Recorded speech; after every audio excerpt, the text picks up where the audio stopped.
For more on the issue of sexual violence in Liberia, we are joined by Tania Bernath. She is a researcher for Amnesty International and focuses on Liberia, Sierra Leone, and Gambia.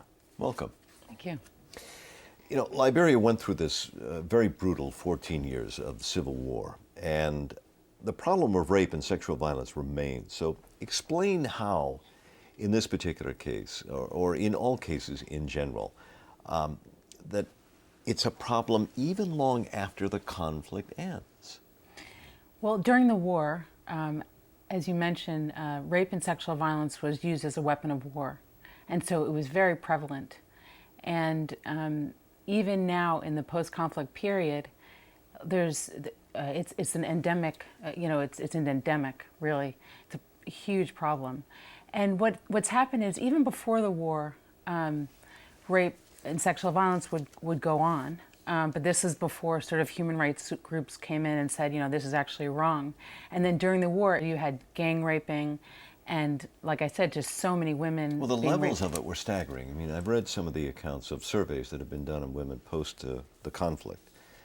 And you can have 1,600 people that are surveyed, and 92% claim that they were sexually assaulted in some way. Yeah, it was incredible, the numbers. And so what's happened now is that so many things broke down during the war. There's so many orphans, so people without parents. There's so no real, role models or things like that. And it also during the war there was refugee camps and IDP camps. So people were really living together, and children saw so much more than they should have.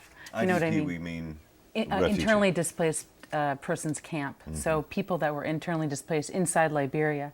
That was happening all over. So these are large groups of people living really closely together. And, anything can happen in those circumstances. And there's so many problems around the world of levels of rape and sexual violence. Well, another issue is young girls were forced in some cases to become soldiers. Is there a connection in any way between the issue of rape and these women who are forced to take up arms? Yeah, I mean, what we found in Liberia, we did research on this in a report and a film, was that in Liberia there were really two wars. So the first war happened, in the early 90s, and then the second war started in 1999, and where a lot of children were recruited in the fighting forces, and a lot of women were raped in the beginning. And then when the second war came around, a lot of the women said, no, we don't want to get raped again. We don't want to be a victim. So they actually took up arms to protect themselves. And in the second round, there were a lot more women who were actively fighting or part of the war in some way. And so, this was a real, way that women took over, took control or took agency and to address this issue of rape. Since the end of that conflict, Liberia's President Ellen Johnson Sirleaf has made the effort to combat rape very, very big in her administration. Is there any indication that she's succeeding? They are doing many things to try to address this issue. For instance, there's now women and children's units within the police. There's a lot of effort to implement things like Security Council Resolution 1325, which really addresses issues around rape and sexual violence, in terms of prevention. It tries to get women into higher positions of power so they can make policies, and so they're doing all the right things. I just think that there is an impact, but the challenge in that circumstance is enormous.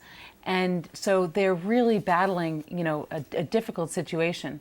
And but so it's hard to say now whether there's, real changes going on, because the situation is so challenging. But she's doing all the right things to try to address it. Next week, I believe, Secretary of State Hillary Clinton will be in Africa, including Liberia. Do you think this is an issue that she will take up when she is there? I think it's an issue she should take up when she goes there. We're actually, in the process of writing a letter to her to encourage her to take up these issues around rape and sexual violence. Something that Amnesty has been working on and trying to push is something called the International Violence Against Women Act, which is in Congress now, and we're trying to it's being reintroduced, and it's something that would give women in post-conflict countries, it would be American taxpayers' money to pay for things like rehabilitation issue, things that women are really still suffering from in the aftermath of the war, around mental health, like rehabilitation, getting them more financially or economically independent, through providing funding for petty trading and that kind of thing, and getting trained so that they can become more independent and really themselves, in a way, can battle these kinds of issues.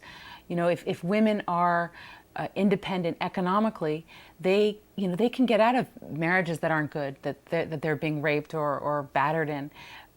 They can speak more for themselves, and I think it is one way to really combat that.